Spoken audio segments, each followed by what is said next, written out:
welcome to Changing Lanes with Priscilla. I am your host, Priscilla, and today we are on our way to Athens, Georgia, to the 40 Watt Club. Down music groups, the lunch break will be performing there along with other talents. So stay tuned. We're going to have full coverage and interviews, and we will be right back.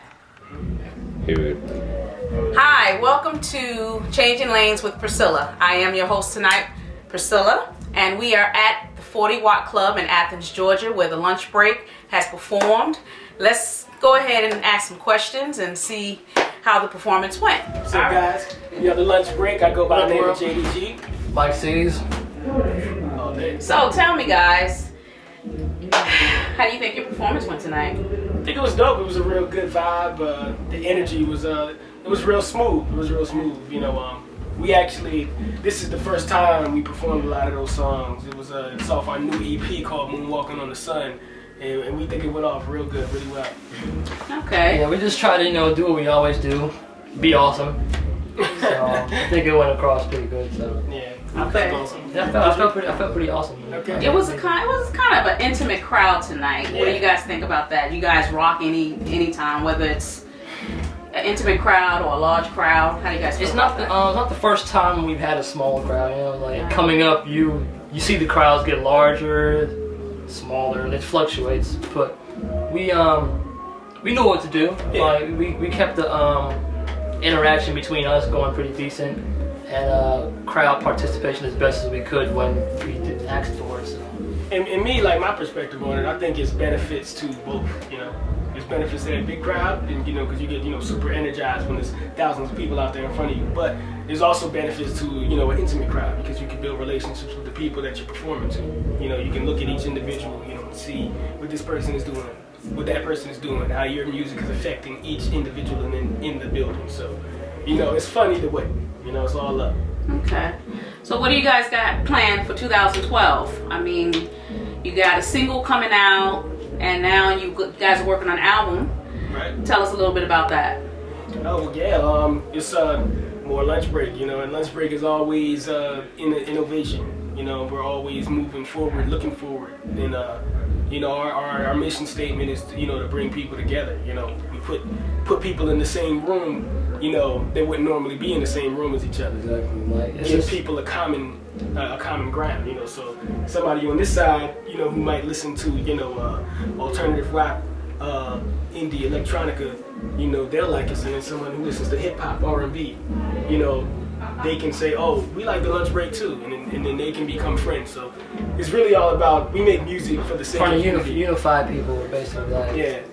We're from both sides of the country, man. Him from New Jersey, me from California. So we basically we've seen a wide variety of different ethnicities, background groups. Like me being, my family's Caribbean, and he's both mostly American. Like we come into it with a wide perspective. So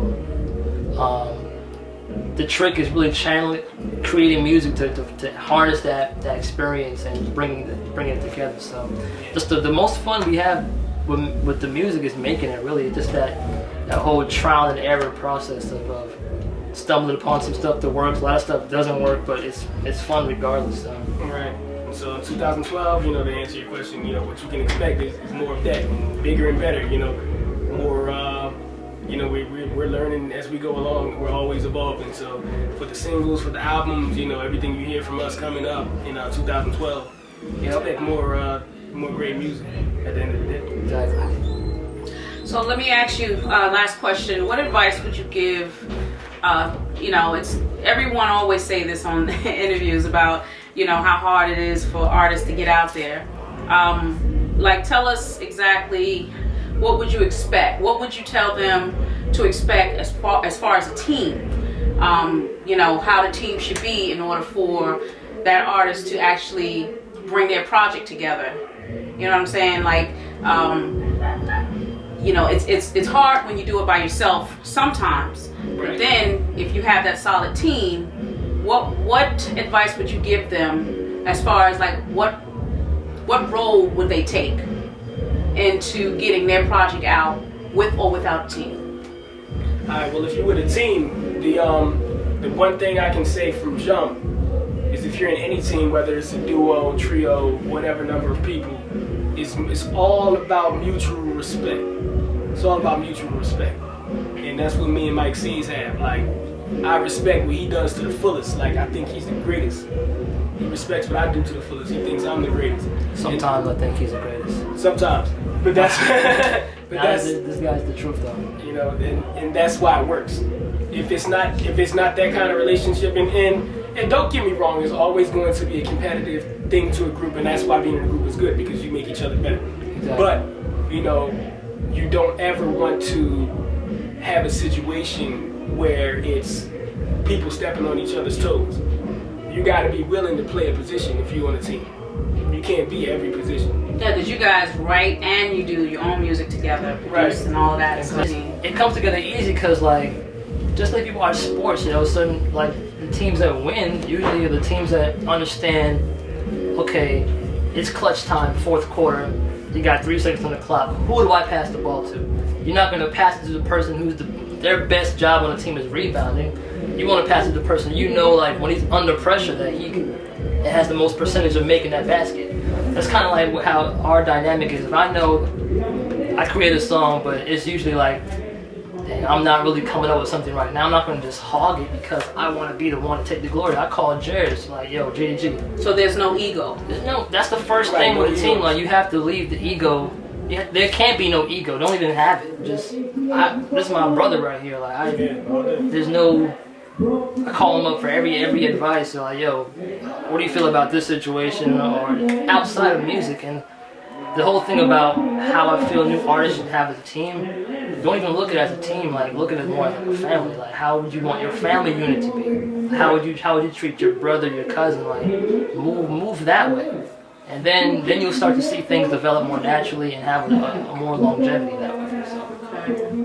That's good advice. Yeah. Now, to answer the second question, if you by yourself, because I was by myself for a time period in my life as well, like years ago. But if you by yourself doing it, don't let nobody hold you back. Do you, because you have the opportunity to do you. You know, you don't, because when I like to look at, you know, I'm a Libra, so, you know, my sign is a scale, so I'm balanced. So I look at the positives and negatives, you know, pros and cons of every situation. So I would say that, you know, being in a group has its pros and cons, but being alone has its pros and cons as well. So being alone, things may be harder because you got to do everything by yourself, but the positive is you get to do whatever you want. So take advantage of it, you know, and do you to the fullest. Don't let nobody else from the outside tell you, oh, I think you should do it like this. Like, why? Because at the end of the day, you represent yourself. So are you solo artists? Do you? Be different. Are you group do you as well? Either or, no matter how large your group is. Right, yeah. Have a foundation you believe in, and don't let nothing deviate you from your mission. Like, if you know that my plan is A, B, and C, you can throw X and Y in there. Your plan should still be A, B, and C regardless. That's really our advice. Get your money too.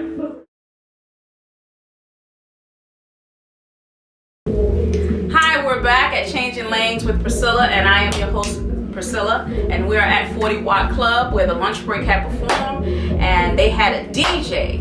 Great guy. He's got lots of fans, and his name is DJ X. So, yes, you rocked the house tonight. appreciate it. Always a pleasure to rock with the Lunch Break crew. Okay, how long you guys been doing stuff together? I met them about a year ago, probably. Okay. Yeah, a couple months after I moved to Atlanta. So met them through a mutual friend, and that I actually grew up with out in New York, New Jersey. Okay. And but yeah, got connected with them down here, and good people first and foremost, separate from the music. You know what I mean? And yeah, started rocking shows in Atlanta, doing some stuff outside. So it's been a good time so far. Okay, where are you from? Brooklyn, Flatbush area. Yeah, born and raised. About 16. It's been a good 10 years now. So. Okay. Yeah. So, where are some of the places in Atlanta that you played? Oh man, I got a monthly. Don't hold nothing back. Okay. A lot of people hold stuff back. Yeah. I know. Luckily, I've been blessed to play a lot of venues here so far.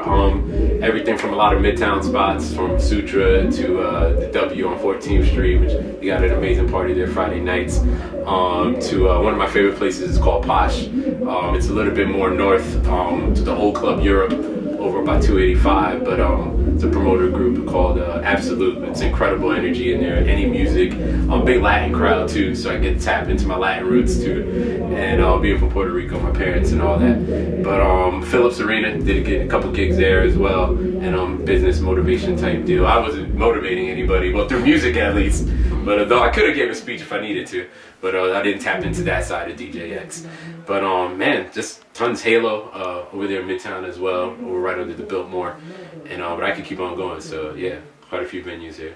Wow. Yeah. Okay. Now I read somewhere where you appeared on MTV. Yes, correct. Okay. That was shortly after I moved here too, totally unexpected, and but it was an opportunity to kind of be their new personality. You know how you'll see the people interviewing others and going to the awards, stuff like that. But they wanted to find a new personality to represent the online audience because they've grown all their social networks, Twitter, Facebook, their blogs, their website, all that. And so they picked 20 people from around the country to compete. And because they saw I was pretty active and media savvy, and with all my social networking skills. And so yeah, they hit me up, asked me to be part of the 20, and we went through about 3-4 weeks of challenges. They had us interview celebrities. They had us do different actions and challenges online to try to see who could reach the most people, stuff like that.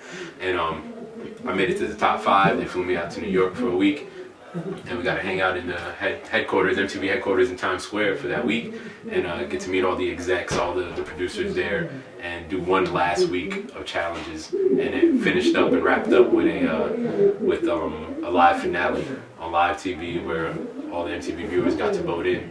And whoever won would have got a $100,000 salary for a year position in New York. So I would have had to move immediately after I got here. Well, I wish and I was there. yeah. So but it was a good time. You know what I mean? I didn't win, but I made it to the second runner up, which coming from them looking over the entire country for the best in social media to 20 to 5 to the top 2, top 3. I was humbled by the whole experience. I learned a lot. And that was really the opportunity that brought me and the lunch break together too, because I was able to interview them for the whole MTV deal. Oh wow, that's awesome. Yeah. Okay, that's something that they held back for me, but okay. I'll get them later. Yeah, we got a little promotion in there for them, because that was one of the challenges. They asked us to find a local artist and local band and work with them for a couple days. Awesome. So I made a quick mix and threw it up to the MTV audience, and also interviewed them as well in the studio. So yeah, that was our first introduction. And, oh wow. Yeah, we still here, so yeah, it's like family, Like family vibe. Okay. So, where you currently? Yes. Where are you as far as on a daily basis? Okay. Where can people find you? Where can they support you? Yeah. Well, easiest way is my website. I speakwithmyhands.com. Kind of play on words. I like that. But yeah, so I'll put everything on there from stuff that I enjoy, videos, pictures, photos, fashion, and but also you can go to the show's link, see everywhere I'm spinning, and also videos that I put up of people following me around, kind of see the day-to-day of what goes on in the life of DJX. So yeah, that's where you can go currently find me at. So.